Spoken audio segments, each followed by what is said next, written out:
on nous dit que la France, effectivement, une partie de la France serait islamophobe. Mais je me disais à un moment ou à un autre que j'allais épingler ce Jean Messia, qui est d'origine égyptienne en plus, quelle honte. Mais bon, allons-y. Donc là, répondons de manière vraiment précise à cette question, puisqu'il est sur un plateau de TV, une TV d'ailleurs nauséabonde, vous avez reconnu la chaîne, que je ne regarde pas la télé, et surtout pas cela. Mais bon, là, il nous dit, en fait, a priori, puisqu'il répète souvent ça sur les plateaux, on pourrait considérer que la France est islamophobe, et que c'est une chose qui est répétée, et il a une façon de le dire qui serait quelque part une rumeur. Maintenant, si on répond à cette question d'un point de vue historique, sociologique, est-ce que la France aujourd'hui, en 2024, peut-on dire que la France est islamophobe ? Alors attention, ne tombons pas non plus dans des oppositions entre un camp et un autre. Il y a des musulmans français qui sont d'origine, de toutes origines, d'origine maghrébine, africaine, etc., asiatique, qui sont musulmans. Ce sont des Français. Après, je vois venir ici les patriotes me dire ce sont des Français de papier. Ils sont nés en France, première, deuxième, troisième, quatrième génération, voire cinquième pour certains. Ils sont nés en France de parents français, même si vous dites que ce sont des Français de papier. Ça fait maintenant quasiment 4 ou 5 générations qu'ils sont français. Ils parlent français, ils ont été à l'école de la République. Maintenant, leur religion est l'islam. Après, on peut ajouter aussi les Français convertis à l'islam. Certains aussi sont nés musulmans dans des familles de convertis à l'islam. Ce sont des Français depuis 15, 20, 30 générations et ils sont musulmans. Vous englobez toute cette population-là, ce sont des citoyens français qui ont les mêmes droits que n'importe quel Français. Quand on a posé ce cadre, maintenant peut-on dire que la France est islamophobe ? Moi, je serais tenté de dire non, mais quelques éléments peuvent venir contredire ma posture. Prenons les médias, la couverture médiatique qui est faite de l'islam, quand on donne la parole à des individus comme Chalgoumi, par exemple, qui ne sait pas aligner 3 phrases sans faire usage d'un dictionnaire où on a besoin d'un prompteur pour comprendre ce qu'il dit. Après, regardez bien, on invite qui en fait ? On invite des gens comme cet homme, Jean Messia. Après, est-ce qu'on invite des figures intellectuelles de l'islam ou des représentants ? Parce que l'islam, je le rappelle, ne dispose pas de clergé ou d'autorité constituée.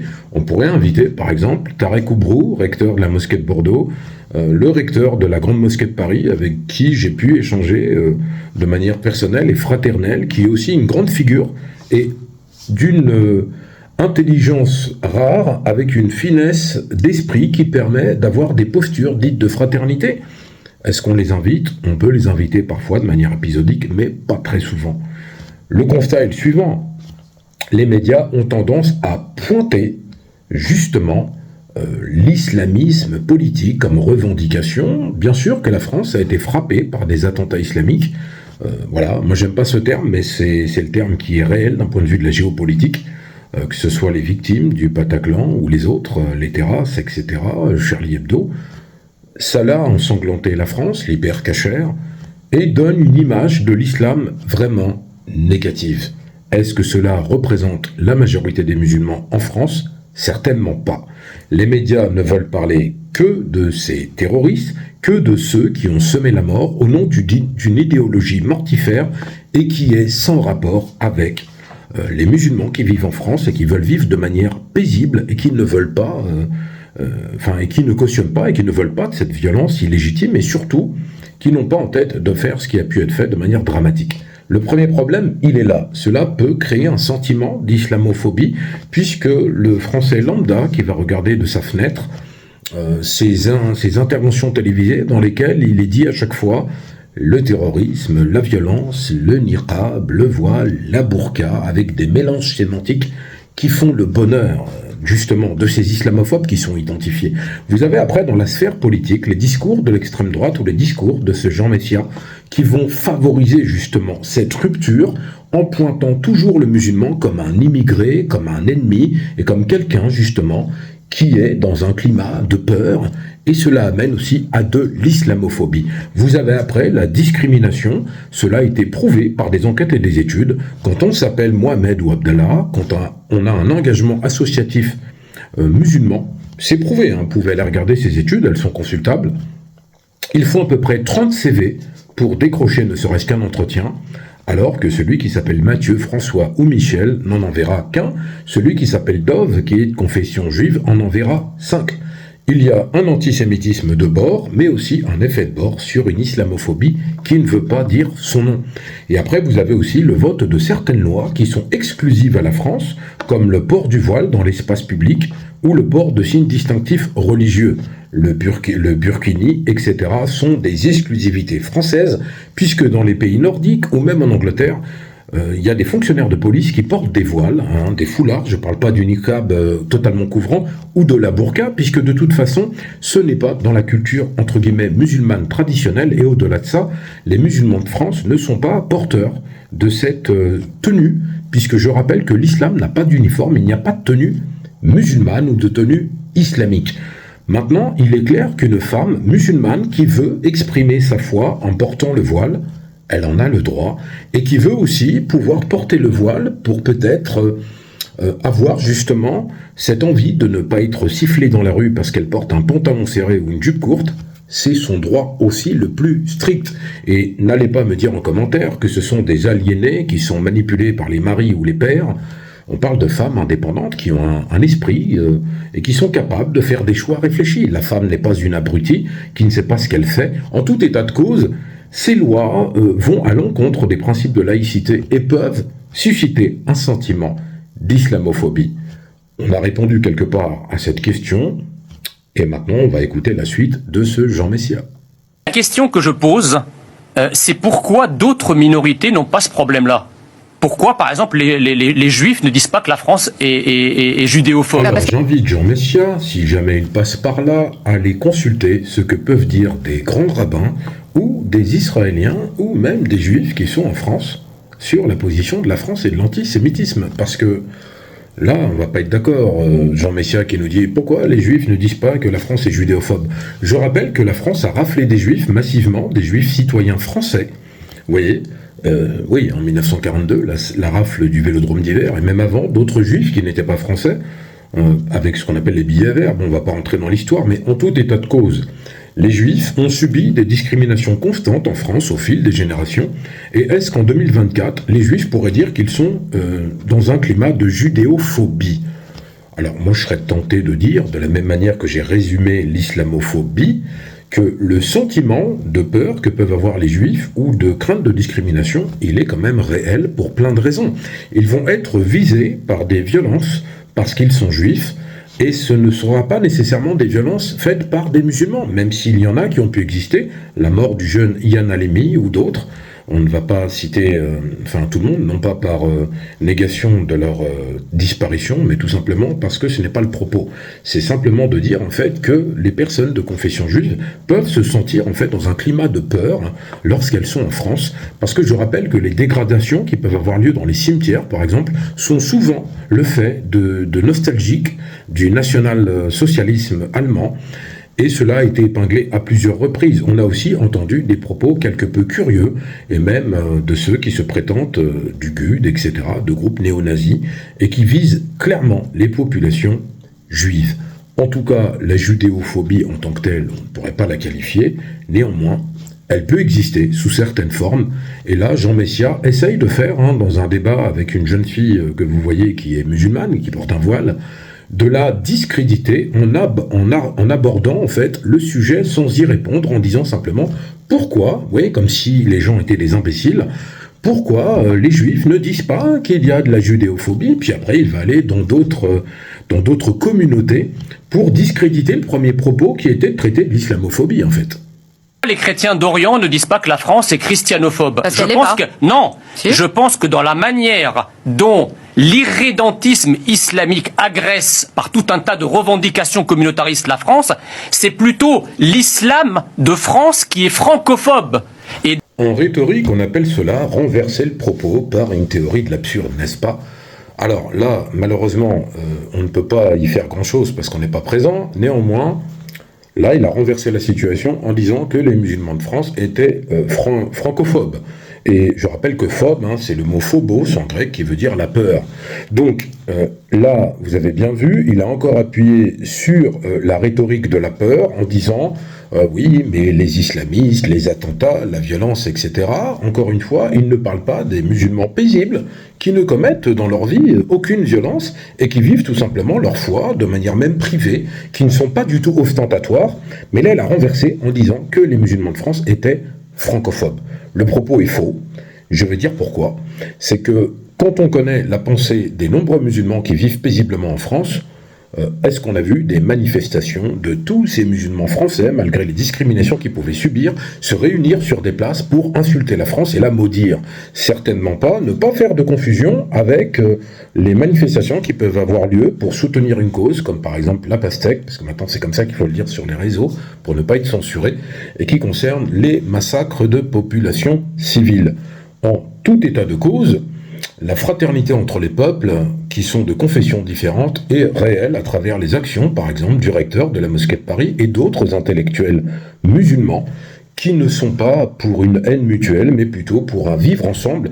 Et j'ai envie de dire à Jean Messia, au lieu de parler de ce qui peut diviser, ou alors de rationaliser et capitaliser une haine qui n'existe pas, il ferait mieux de parler de ce qui nous rassemble, parce que le peuple français est un seul peuple, avec sa mosaïque culturelle et religieuse, n'en déplaise. Aujourd'hui, en 2024, il y a des musulmans français, des chrétiens, des juifs, des bouddhistes, des animistes, de toutes les religions que vous voulez, tout le monde vit ensemble. Et nous sommes quelque part, et j'aime cet adage philosophique qui dit que nous sommes condamnés à vivre ensemble, à défaut de mourir ensemble. En tout état de cause, cette francophobie qu'il évoque n'est pas plausible et n'est pas audible, même s'il y a, entre guillemets, certaines personnes qui pourraient émettre des idées pareilles. Ces personnes sont à blâmer, aussi bien quand elles sont islamophobes, francophobes, comme il le dit, judéophobes, comme il l'a dit. On doit blâmer toutes ces positions qui visent simplement à diviser et à amener la haine. Le vivre ensemble passe par la compréhension et le respect de chacun.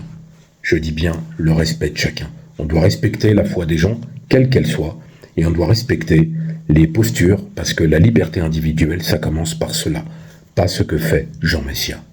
Donc en fait, le fait de la réaction de la France par rapport aux revendications islamiques, eh bien, on appelle ça de l'islamophobie. Imaginez juste un instant qu'en Algérie, vous auriez une communauté chrétienne importante qui imposerait ces crucifix, la manière dont les femmes s'habillent de manière légère à l'intérieur de la Casbah, et que les Algériens réagissent à ces revendications communautaristes chrétiennes. Est-ce qu'on dirait à ce moment-là que l'Algérie est christianophobe, ou est-ce qu'on dirait que l'Algérie se défend son identité et défend son ipséité et son ontologie nationale?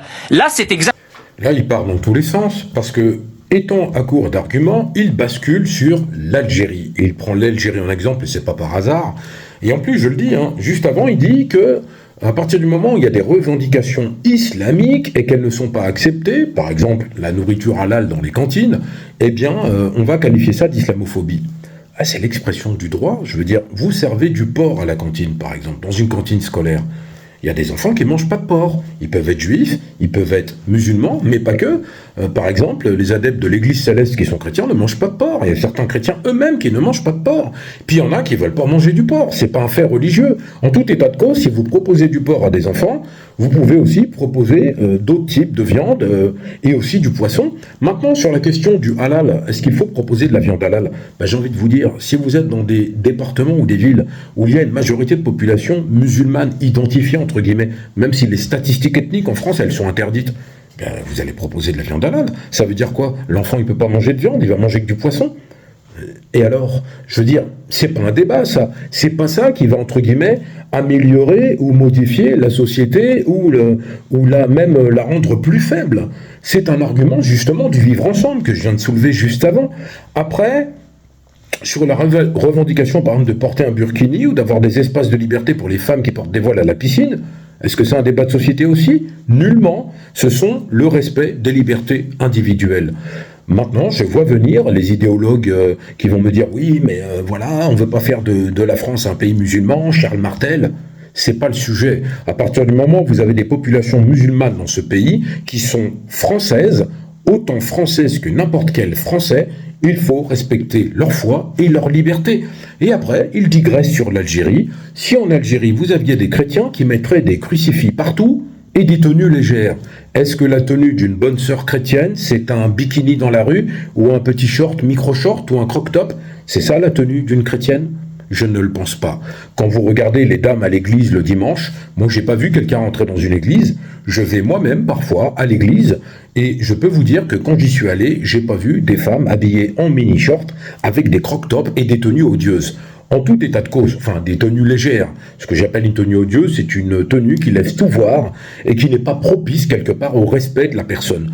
Après, je respecte les gens qui s'habillent comme ça, je ne les pointerai pas, mais en tout état de cause, la tenue chrétienne telle que l'évoque Jean Messia n'existe pas. Après, dire qu'ils mettent des crucifix partout, c'est faux aussi. La pratique de la pose d'un crucifix dans une chambre privée ou dans un lieu privé est tout à fait respectable et c'est la liberté, le droit de chacun. Mais est-ce que moi j'ai vu des chrétiens aller avec des crucifix dans la rue, vadrer trop Satana et tenter de les poser sur les murs? Certainement pas. Donc, des chrétiens d'Algérie, heureusement, il y en a.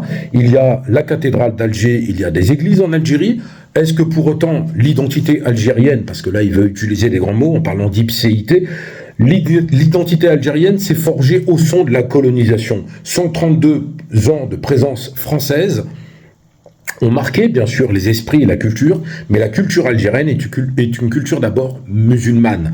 L'émir Abdelkader, qu'on peut qualifier de père de la nation algérienne, c'était un savant musulman, un érudit, et il a été loué par Victor Hugo ou d'autres grandes figures françaises, et il a reçu la Légion d'honneur. Et vous savez pourquoi? Parce que l'émir Abdelkader, quand il est à Damas, qu'il a été déporté là-bas avec interdiction de revenir en Algérie, il a protégé les chrétiens qui étaient persécutés. On voulait lyncher et tuer des chrétiens dans la rue. L'émir Abdelkader a pris position de manière officielle, et pour cela, il a reçu la Légion d'honneur et d'autres considérations. Donc arrêtez, Jean Messia, enfin arrête, même je vais te tutoyer, tu mérites même pas que je te vois, arrête de penser en parlant des Algériens sans connaître l'Algérie, en disant qu'en Algérie, par exemple, l'identité algérienne, ce serait le rejet des chrétiens. Pas du tout. C'est une société cosmopolite, avec des Berbères, des Kabyles, des Amazirs, qui composent la société algérienne. Bien sûr que c'est une république islamique, l'Algérie, et ils ont le droit de le revendiquer de par leur héritage. Mais après, est-ce qu'il y aura un rejet du chrétien? Pas du tout. Il n'y a pas de loi en Algérie qui interdit à un chrétien de se promener dans la rue avec une croix. Donc ton exemple est totalement fallacieux et totalement hors de propos. En tout état de cause, je vais épingler Jean Messia quand je verrai d'autres vidéos passer. Si vous en avez, n'hésitez pas à me les envoyer, même sur d'autres sujets. Commentez, likez, partagez, mais surtout, abonnez-vous. Nous sommes de plus en plus nombreux et je vous en remercie.